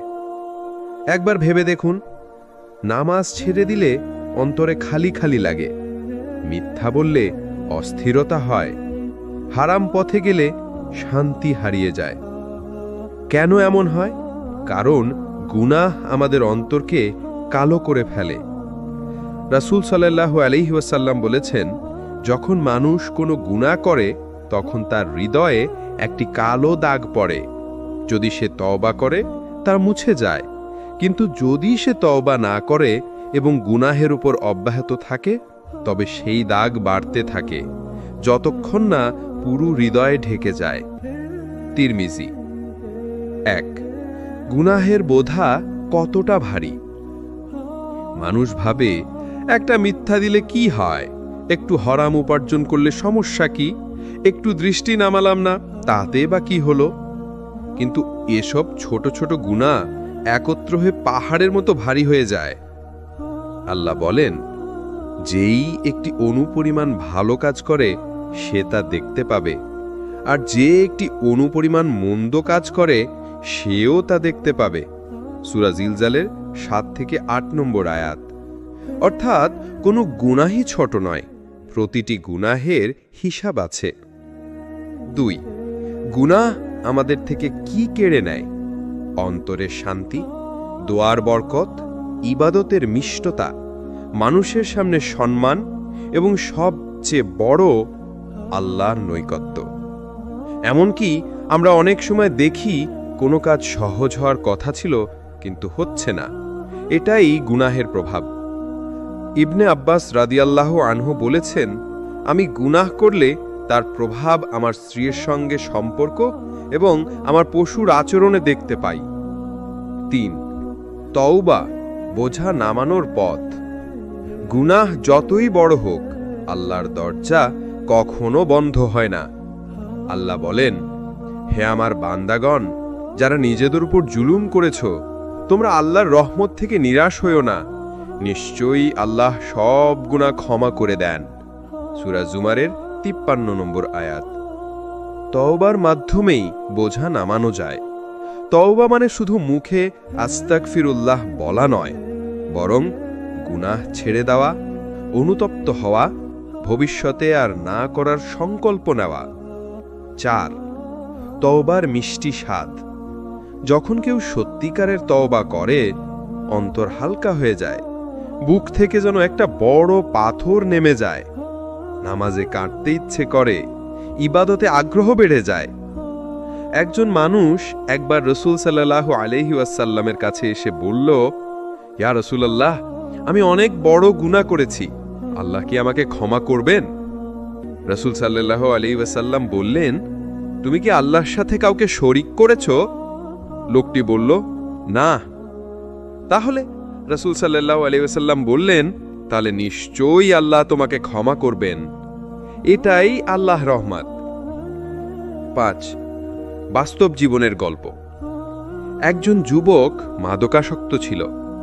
তার পরিবার তাকে প্রত্যাখ্যান করেছিল। একদিন রাতের বেলা সে একা বসে কাঁদল, হে আল্লাহ, আমি ক্লান্ত হয়ে গেছি, আমাকে ক্ষমা করুন। সেদিন থেকেই সে মাদক ছেড়ে দেয়।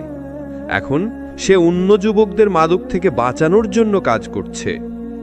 এটাই গুনার বোঝা নামানোর শক্তি। 6 গুনাহ থেকে বাঁচার কিছু উপায়। নামাজ কায়েম করা, নামাজ গুনাহ থেকে দূরে রাখে। সৎ বন্ধু বেছে নেওয়া মন্দ বন্ধু গুনাহের দিকে ঠেলে দেয়। একাকিত্বে আল্লাহকে স্মরণ, কাইক একা থাকলে গুনাহ বেশি হয়, তাই সেই সময়ের জিকির করো। আখিরাতের কথা ভাবা, কবর, কেয়ামত আর হিসাব মনে রাখা। ছোট গুনাহকেও ভয় করা, কারণ ছোট গুনাহ জমে বড় হয়। জীবন কখনোই সবসময় সহজ হয় না। একজন মুমিনের জন্য দুনিয়া হলো পরীক্ষা। কখনো দারিদ্র দিয়ে, কখনো অসুস্থতা দিয়ে, কখনো প্রিয়জন হারানোর মাধ্যমে আল্লাহ বান্দাকে পরীক্ষা করেন। কিন্তু সুখবর হলো, কষ্ট কোনো দিন বৃথা যায় না। যে ধৈর্য ধরে, আল্লাহ তার প্রতিদান এমনভাবে দেন যা মানুষ কল্পনাও করতে পারে না। 1. ধৈর্য মুমিনের সবচেয়ে বড় শক্তি।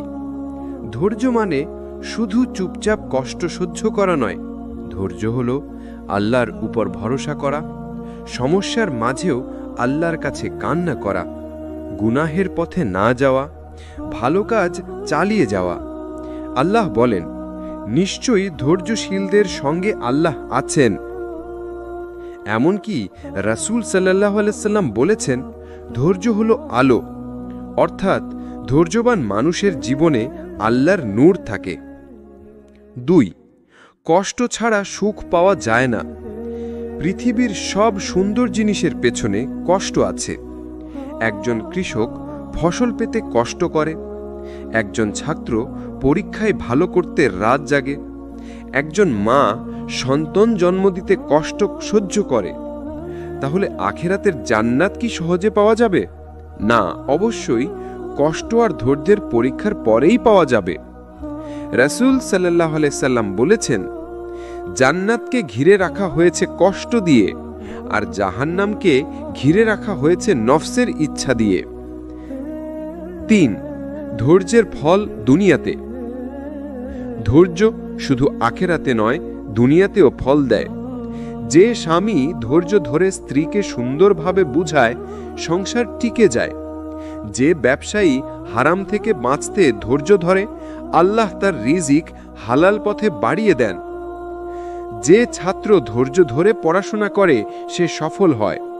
অর্থাৎ ধৈর্য দুনিয়াতেই আশীর্বাদ বয়ে আনে। 4. আল্লাহর বিশেষ প্রতিশ্রুতি। আল্লাহ বলেন, নিশ্চয় ধৈর্যশীলদের প্রতিদান তাদেরকে অগণিতভাবে দেয়া হবে। অন্য সব আমলের জন্য আল্লাহ প্রতিদান নির্দিষ্ট করেছেন, যেমন নামাজের জন্য 10 থেকে 700 গুণ, দান করার জন্য নির্দিষ্ট প্রতিদান, কিন্তু ধৈর্যের জন্য অগণিত প্রতিদান, কারণ ধৈর্যের কষ্টের কোনো হিসাব করা যায় না। 5. নবীদের জীবনে ধৈর্য। নবীরা আমাদের সবচেয়ে বড় উদাহরণ। ইব্রাহিম আলাইহিস সালাম আগুনে নিক্ষিপ্ত হয়েছিলেন, কিন্তু ধৈর্য ধরেছিলেন। ইউসুফ আলাইহিস সালাম কারাগারে ছিলেন, ধৈর্য ধরেছিলেন। আইয়ুব আলাইহিস সালাম বছরের পর বছর অসুস্থ ছিলেন, কিন্তু একবারও অভিযোগ করেননি। আমাদের প্রিয় নবী মুহাম্মদ সাল্লাল্লাহু আলাইহি সাল্লাম যখন তায়েফে মানুষ তাকে পাথর মেরে রক্তাক্ত করেছিল, তখনও তিনি আল্লাহর কাছে দোয়া করেছিলেন, হে আল্লাহ, ওদেরকে হেদায়েত দাও। এটাই ধৈর্যের চরম উদাহরণ। 6. ধৈর্যবান মানুষের মর্যাদা। রাসূল সাল্লাল্লাহু আলাইহি সাল্লাম বলেছেন, মুমিনের অবস্থায় বিস্ময়কর, তার প্রতিটি অবস্থায় কল্যাণকর। সুখ পেলে শকর বলে, কষ্ট পেলে ধৈর্য করে। আর এই গুণ শুধু মুমিনের মধ্যেই থাকে। অর্থাৎ একজন মুমিনের জীবন সবসময় লাভের মধ্যে থাকে, কষ্ট পেলেও লাভ, সুখ পেলেও লাভ। 7. ধৈর্যের অনুশীলন কিভাবে করবেন? নামাজ পড়ুন নিয়মিত। নামাজ ধৈর্যের শক্তি দেয়। কষ্টে আল্লাহকে স্মরণ করুন। সমস্যার কথা মানুষকে না বলে আল্লাহকে বলুন। আখেরাতের প্রতিদান ভাবুন। কষ্ট সাময়িক, জান্নাত চিরস্থায়ী। অন্যের দিকে তাকাবেন না, যার কাছে বেশি আছে তাকালে ধৈর্য কমে যায়। শুকর শিখুন। ছোট ছোট নিয়ামতের জন্য কৃতজ্ঞ হলে ধৈর্য সহজ হয়। দুনিয়া মানুষকে কখনো গ্রহণ করে, আবার কখনো প্রত্যাখ্যান করে। আজ আপনি সম্মানিত, কাল আপনি অবহেলিত। আজ মানুষ আপনাকে বাহবা দেয়, কাল হয়তো আপনার নাম শুনতে চায় না। এটাই দুনিয়ার প্রকৃতি। এখানে কোনো সম্মান স্থায়ী নয়। কিন্তু সুখবর হলো, যখন দুনিয়া আপনাকে প্রত্যাখ্যান করে তখন আল্লাহর দরজা খুলে যায়, আর আল্লাহর দরজায় যে সম্মান পায় তাকে আর কেউ অপমান করতে পারে না। 1. মানুষ কেন প্রত্যাখ্যান করে? মানুষের দুনিয়াবি স্বার্থ আছে। আপনি টাকা দিলেই আপনাকে ভালোবাসবে, আপনার কাছে কিছু পাওয়ার আশা থাকলে আপনাকে সম্মান করবে, আপনার মুখে হাসি থাকলে আপনাকে গ্রহণ করবে। কিন্তু একবার আপনি দুর্বল হলেন, দরিদ্র হলেন, কষ্টে পড়লেন, মানুষের দৃষ্টি সরে যাবে। আল্লাহ বলেন, মানুষ তো দুর্বল সৃষ্টি। সূরা নিসা 28। মানুষ দুর্বল, তাই তাদের ভালোবাসা ও সম্মানও দুর্বল। রাসূল সাল্লাল্লাহু আলাইহি ওয়াসাল্লামের জীবন থেকে শিক্ষা। রাসূল সাল্লাল্লাহু আলাইহি ওয়াসাল্লামের জীবনে আমরা দেখি, মক্কার কুরাইশরা প্রথমে তাকে সৎ বলে জানত, কিন্তু যখন তিনি আল্লাহর দাওয়াত দিলেন তখন তারা তাকে প্রত্যাখ্যান করল। তাকে জাদুকর, কবি, পাগল, যেসব কটূক্তি আছে সবই বলেছিল। তবুও আল্লাহ তাকে ছেড়ে দেননি, বরং তাকে আখিরাতে সর্বোচ্চ সম্মান মাকাম মাহমুদ দিয়েছেন। এ থেকেই শিক্ষা পাওয়া যায়, মানুষের প্রত্যাখ্যান আসলে আল্লাহর সম্মানের সোপান। দুনিয়ার অপমান আসলে পরীক্ষা। দুনিয়ার সম্মান অপমান সবই পরীক্ষা। যখন মানুষ আপনাকে অপমান করে তখন আল্লাহ দেখেন আপনি কি মানুষের পেছনে দৌড়াবেন নাকি আল্লাহর দরজায় আসবেন। রাসূল সাল্লাল্লাহু আলাইহি ওয়াসাল্লাম বলেছেন, যে আল্লাহর জন্য বিনয়ী হয় আল্লাহ তাকে উঁচুতে তোলেন। মুসলিম। অর্থাৎ দুনিয়া আপনাকে নিচে নামালেও আল্লাহ আপনাকে উপরে তুলবেন। আখিরাতের সম্মান দুনিয়ার তুলনায় কেমন? দুনিয়ার সম্মান কয়েক বছর থাকে, আখিরাতের সম্মান চিরস্থায়ী।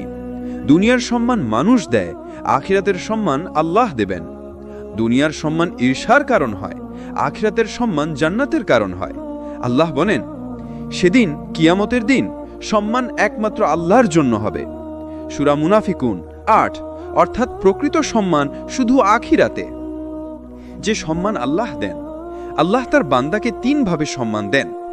দুনিয়ায় মানুষের হৃদয়ে স্থান দেন, যেমন রাসূল সাল্লাল্লাহু আলাইহি ওয়াসাল্লাম বলেন, যখন আল্লাহ কারো জন্য ভালো চান তখন তিনি ফেরেশতাদের বলেন, আমি এই বান্দাকে ভালোবাসি, তোমরাও তাকে ভালোবাসো। তারপর মানুষও তাকে ভালোবাসে। বুখারী, মুসলিম। কবরের মধ্যে শান্তি দেন। দুনিয়ায় যত অপমানই হোক, আল্লাহ তার প্রিয় বান্দাকে কবরের আধারে শান্তি দেবেন। আখিরাতে জনসমক্ষে সম্মান দেবেন। হাদিসে আছে, কিয়ামতের দিন আল্লাহর আরশের ছায়ায় 7 শ্রেণীর মানুষ থাকবে। তাদের একজন হবেন যে মানুষ আল্লাহর জন্য কেঁদেছিল। বুখারী, মুসলিম। এটাই হলো সর্বোচ্চ সম্মান। যখন সমাজ আপনাকে বোঝা ভাবে, অনেক সময় সমাজ ভাবে বৃদ্ধ মানুষ সমান বোঝা, অসুস্থ মানুষ সমান বোঝা, দরিদ্র মানুষ সমান বোঝা, অনাথ শিশু সমান বোঝা, কিন্তু আল্লাহর কাছে এরা সবচেয়ে প্রিয়। রাসূল সাল্লাল্লাহু আলাইহি ওয়াসাল্লাম বলেছেন, তোমরা দুর্বলদের কারণে রিজিক পেয়ে থাকো। আবু দাউদ। অর্থাৎ যাদের মানুষ বোঝা ভাবে তাদের কারণেই আল্লাহ রিজিক দেন, রহমত দেন। মানুষ ভুল করে, কেউ ইচ্ছা করে, কেউ অজান্তেই। কেউ ছোট গুনাহ করে, কেউ বড় গুনাহে ডুবে যায়। গুনাহের অন্ধকার যখন হৃদয়ে ঢুকে পড়ে তখন জীবন হয়ে যায় ভারী, মন হয়ে যায় অশান্ত এবং আত্মা হয়ে যায় বন্দী। কিন্তু সুখবর হলো, আল্লাহ রহমত এতই বিশাল যে কোনো অন্ধকার হৃদয়কেও তিনি আলোয় ভরিয়ে দিতে পারেন। তওবা সেই চাবি যা পাপের গোহর থেকে মুক্ত করে আলোর পথে নিয়ে যায়। 1. গুনাহের অন্ধকার কেমন? গুনাহ এমন এক অন্ধকার যা প্রথমে ছোট মনে হয় কিন্তু পরে বড় হয়ে যায়, যার হৃদয়ে কালো দাগ তৈরি করে, যা মানুষের ঈমানকে দুর্বল করে। রাসূল সাল্লাল্লাহু আলাইহি ওয়াসাল্লাম বলেছেন, যখন একজন বান্দা কোনো গুনাহ করে তখন তার হৃদয়ে একটি কালো দাগ পড়ে।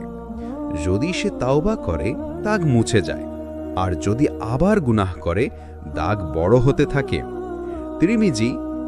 এই দাগই হল সেই অন্ধকার যা আল্লাহের আলোকে ঢেকে দেয়। 2. শয়তানের ফাঁদ। শয়তান মানুষকে গুনাহে ফেলতে 2 ভাবে চেষ্টা করে। প্রলুব্ধ করে, যেমন একটু করলে কিছু হবে না, অথবা আল্লাহ তো ক্ষমাশীল। হতাশ করে, যেমন তুমি এত গুনাহ করেছ, এখন আল্লাহ তোমাকে ক্ষমা করবেন না। অথবা তুমি জান্নাতের যোগ্য নও। কিন্তু আল্লাহের ঘোষণা স্পষ্ট, হে আমার বান্দারা, যারা নিজেদের প্রতি সীমা লঙ্ঘন করেছ, তোমরা আল্লাহ রহমত থেকে নিরাশ হইও না। নিশ্চয়ই আল্লাহ সব গুনাহ ক্ষমা করেন। সূরা জুমারে। 3. তওবার দরজা সব সময় খোলা। রাসূল সাল্লাল্লাহু আলাইহি ওয়াসাল্লাম বলেছেন, আল্লাহ তার বান্দার তওবা কবুল করতে থাকেন যতক্ষণ না রূহ গলায় পৌঁছে যায়। অর্থাৎ জীবনের শেষ মুহূর্ত পর্যন্ত তওবার দরজা খোলা। যতই পাপী হোক, যতই অন্ধকারে ডুবে যাক, ফিরে আসলে আল্লাহ কবুল করবেন। 4. তওবা করার ধাপ। তওবা শুধু মুখে আস্তাগফিরুল্লাহ বলাই নয়, সঠিক তওবা করার 4টি ধাপ আছে। গুনাহ ছেড়ে দেওয়া। গুনাহ বন্ধ না করলে তওবা পূর্ণ হয় না। অতীতে করা গুনাহের জন্য অনুতপ্ত হওয়া।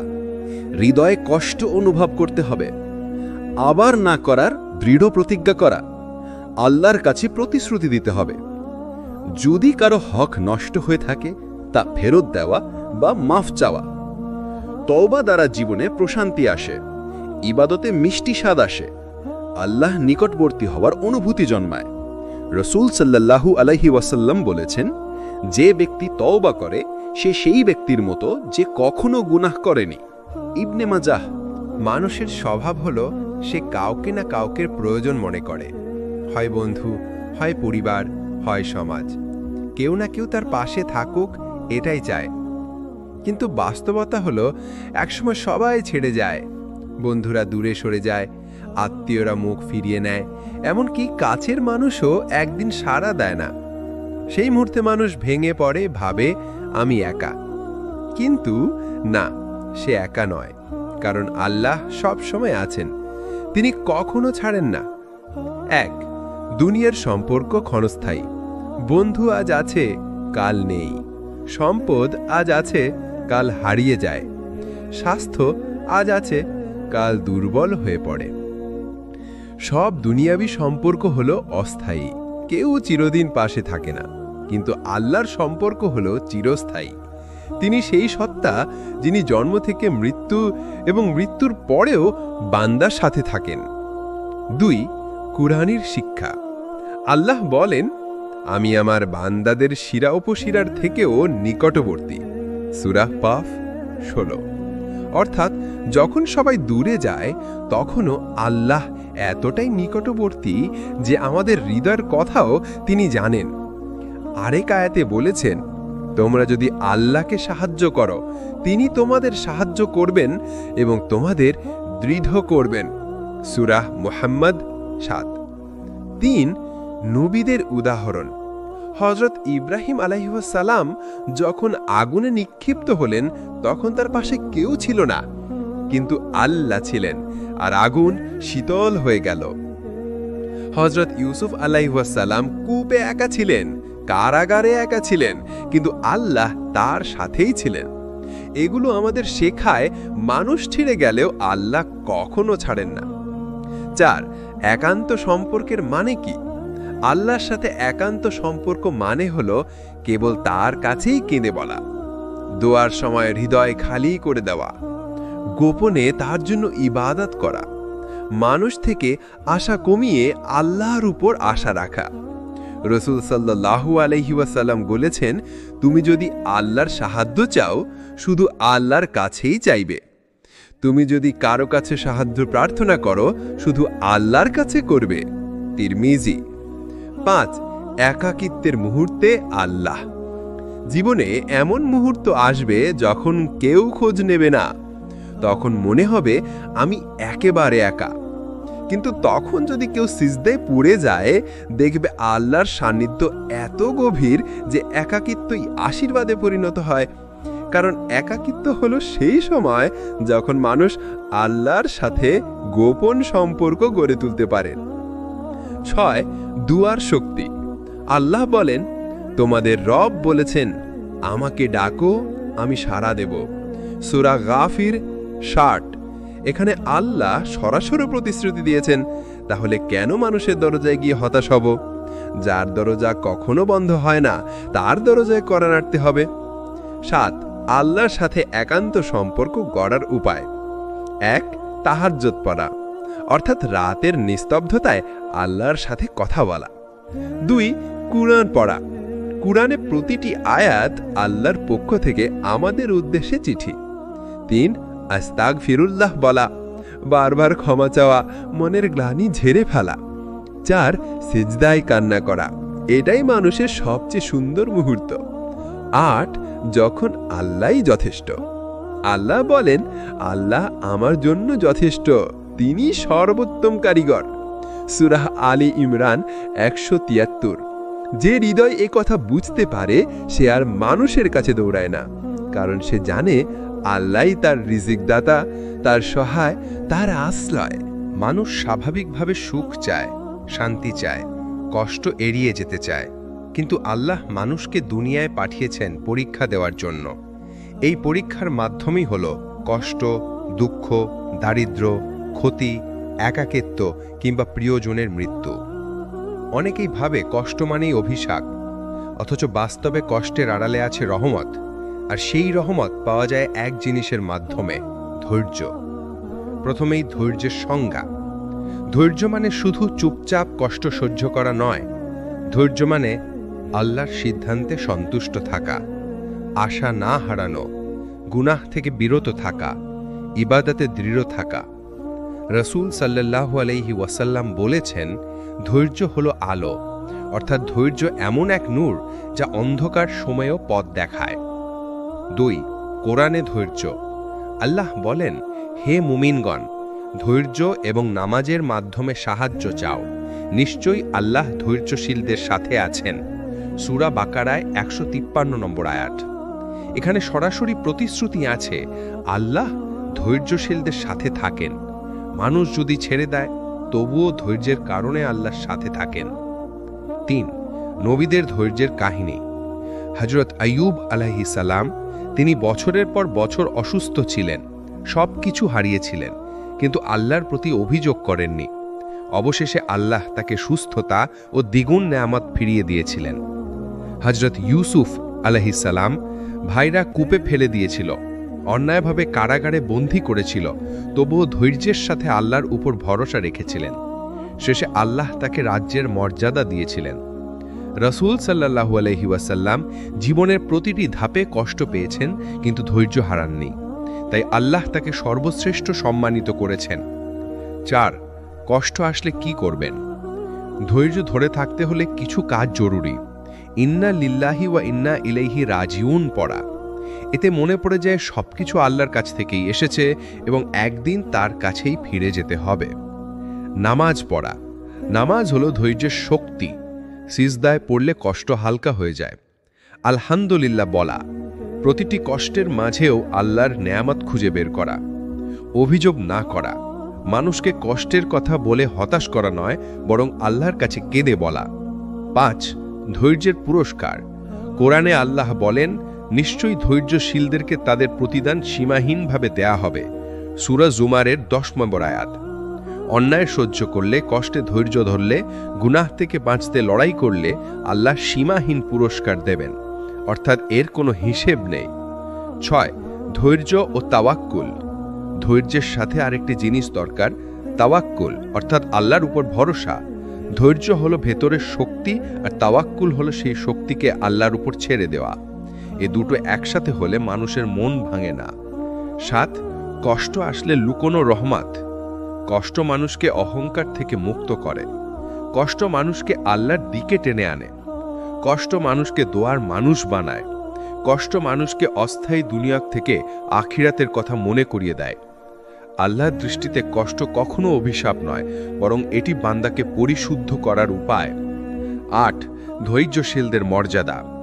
রাসূল সাল্লাল্লাহু আলাইহি ওয়াসাল্লাম বলেছেন, কোনো মুসলিম যদি কষ্ট পায়, ক্লান্তি, অসুস্থতা, দুঃখ, দুশ্চিন্তা বা কোনো দুঃখেরজনক ঘটনা, এমনকি একটি কাঁটাও যদি তাকে খোঁচা দেয়, আল্লাহ তার কারণে তার গুনাহ মাফ করে দেন।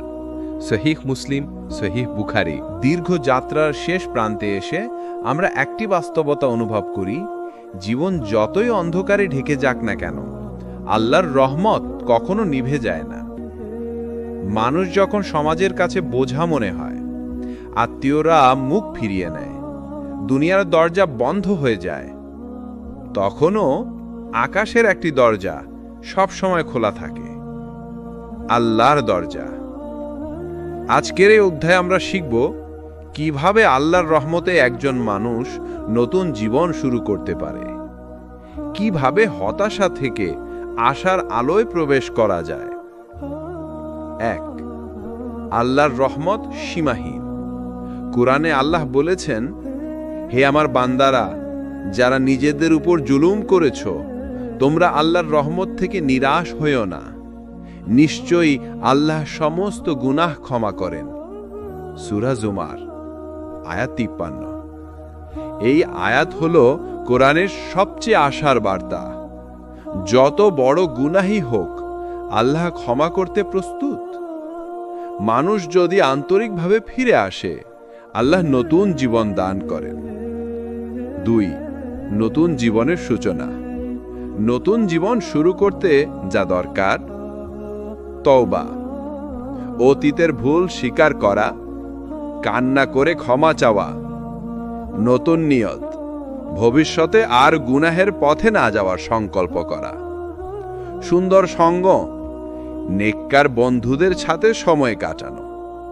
ইবাদত বৃদ্ধি, নামাজ, কোরআন তিলাওয়াত, দোয়া এবং জিকিরকে জীবনের অংশ বানানো।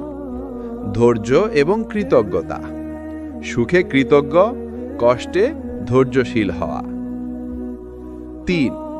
হতাশা নয়, আশা। হতাশা হলো শয়তানের অস্ত্র। শয়তান চায় মানুষ মনে করুক যে আমার জীবন শেষ, আমি আর ভালো হতে পারবো না। কিন্তু আল্লাহ বলেন, আল্লাহর রহমত থেকে কেবল কাফেররাই নিরাশ হয়। সূরা ইউসুফ আয়াত 87। অর্থাৎ যেই মানুষ আল্লাহতে বিশ্বাস করে, সে কখনো আশা হারাতে পারে না। 4. নতুন জীবনের শক্তি। যে মানুষ আল্লাহর দিকে ফিরে আসে, তার অন্তর শান্ত হয়, সে দুনিয়ার লোভ থেকে মুক্ত হয়, তার চোখে আখিরাতের আলো জ্বলে ওঠে, তার জীবন অন্যদের জন্য উদাহরণ হয়ে দাঁড়ায়। রাসূল সাল্লাল্লাহু আলাইহি ওয়াসাল্লাম বলেছেন, সর্বোত্তম মানুষ সেই যে মানুষের জন্য কল্যাণকর। অতএব আল্লাহর পথে ফেরা মানে শুধু নিজের জন্য নয়, বরং অন্যদের জন্যও উপকারী হয়ে ওঠা। 5. দুনিয়া ও আখিরাতের সাফল্য। যখন কেউ আল্লাহর দিকে ফিরে আসে, তখন আল্লাহ তাকে দুনিয়াতেও সম্মান দেন, আখিরাতেও জান্নাতুল ফিরদাউস দেন। আল্লাহ বলেন, যে আমার কাছে ফিরে আসে, আমি তাকে ভালো জীবন দান করব। সূরা নহল আয়াত 97। অতএব প্রকৃত সাফল্য দুনিয়ার টাকা, পদবি বা খ্যাতি নয়। প্রকৃত সাফল্য হলো আল্লাহর সন্তুষ্টি। 6. যাত্রার শেষ বার্তা। প্রিয় ভাই ও বোনেরা, জীবনের যাত্রায় আমরা অনেক ভুল করেছি, অনেক পাপ করেছি, অনেক সময় হতাশ হয়েছি। কিন্তু আজকের শিক্ষা হলো, আল্লাহর রহমত কখনো শেষ হয় না। আজ যদি আমরা কাঁদতে কাঁদতে তওবা করি, আজ যদি আমরা নামাজে দাঁড়াই, আজ যদি আমরা আল্লাহকে ডাকি, তাহলে আজই আমাদের নতুন জীবনের সূচনা হতে পারে। 7. দোয়া। আসুন আমরা সবাই দোয়া করি। হে আল্লাহ, আমাদের অন্তরকে আলোয় ভরে দিন। হে আল্লাহ, আমাদের গুনাহ মাফ করে দিন। হে আল্লাহ, আমাদের নতুন জীবন দিন, যেখানে থাকবে আপনার সন্তুষ্টি। হে আল্লাহ, আমাদের জান্নাতুল ফিরদাউস দান করুন। উপসংহার: আমাদের এই দীর্ঘ আলোচনার যাত্রা একটাই বার্তা দেয়, অন্ধকার যতই ঘন হোক না কেন, আল্লাহর আলো সব সময় উপস্থিত। শুধু আমাদের দরকার সেই আলোর দিকে এগিয়ে যাওয়া।